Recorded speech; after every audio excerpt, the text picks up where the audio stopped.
Alright, so as far as psychosocial assessment, patients that are suffering from esophageal tumors typically have a very high anxiety. The symptoms can be very frustrating and cause distress for the patient, as well as the disease process being terminal. Patients also fear choking. They feel that the social aspects of eating can affect the relationships with their family. As far as diagnostic assessments, barium swallow studies, um, and esophageal ultrasounds and PET scans can be done. Now, esophageal ultrasounds, those can help diagnose esophageal cancer, and the PET scans can help to identify any metastasis. Now, it's important for these patients to make sure that they are having the adequate amount of nutrition. We want to make sure that we're focusing on uh, improving their nutritional status, okay, and maintaining their nourishment. They're at a very high risk for becoming malnourished. It's important to remember that the head of the bed should be elevated to 30 degrees or more to prevent reflux. Semi-soft foods and often thickened liquids are given to these patients because they are easier to swallow. Nutritional supplements such as Ensure and also enteral tube feedings may be supplemental for these patients. Chin tucks help these patients with their liquids. And we want to make sure we're checking for any pocketed food after the patient has swallowed. Now, chemotherapy is one treatment that can be done, and it helps to control symptoms. Radiation therapy can also be given. They can be given separately or in combination. Radiation therapy, it is contraindicated for those with any type of fistulas, with any type of mediastinitis, or any infiltration of the cancer to their trachea. Now, chemoradiation is a treatment that is used for esophageal cancer, and it's where they do chemo in combination with radiation at the same time. There are targeted therapies that can be used. Photodynamic therapy, or PDT, is on page 1120. And with PDT, a photofrin is injected, and it's a light-sensitive drug that will adhere to cancer cells. Now, the oxygen saturation and CO2 are important when we are administering photofrin. Now, I want to make sure these patients are also avoiding exposure to sunlight for 1 to 3 months after the photodynamic therapy, as well as wearing sunglasses and protective covering. Clear liquid will be initiated for 3 to 5 days after the procedure. It's not uncommon that some of the particles for them to be released in the patient's sputum. Esophageal dilation can also be performed. Now, surgical management, sometimes it's for palliative purposes.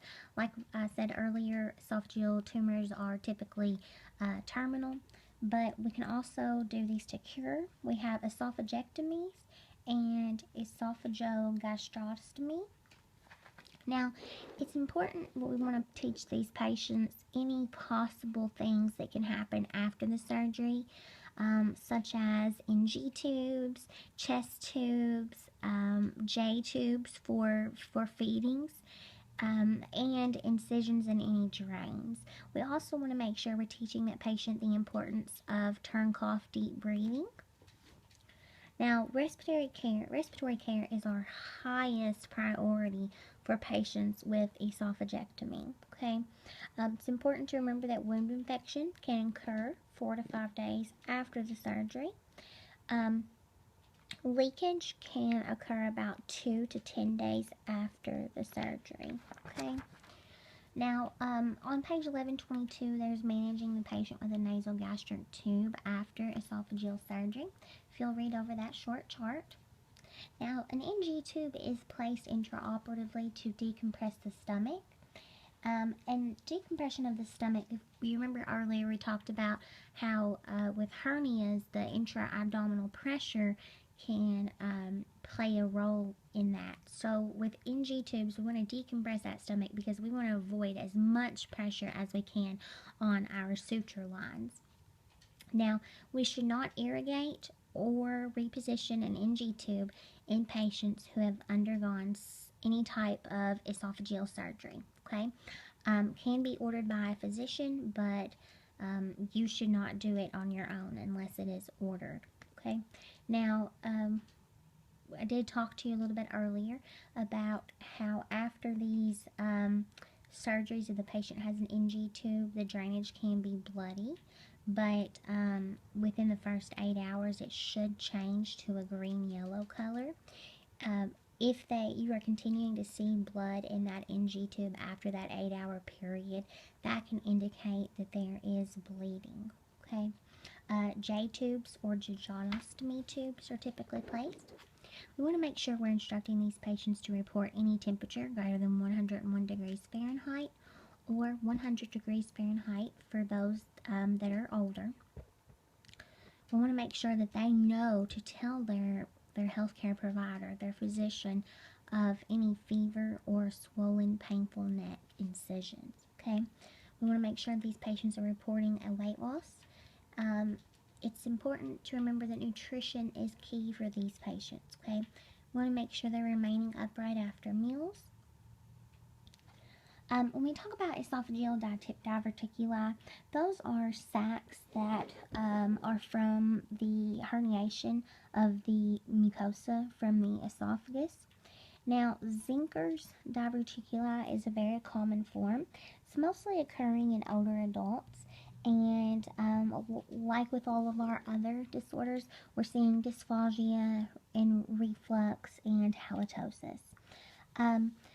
Diagnosed by AGD.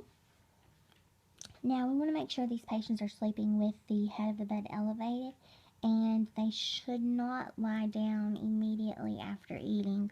With all of these esophageal disorders, we want to make sure that these patients are not eating and then lying down in a supine position. Okay.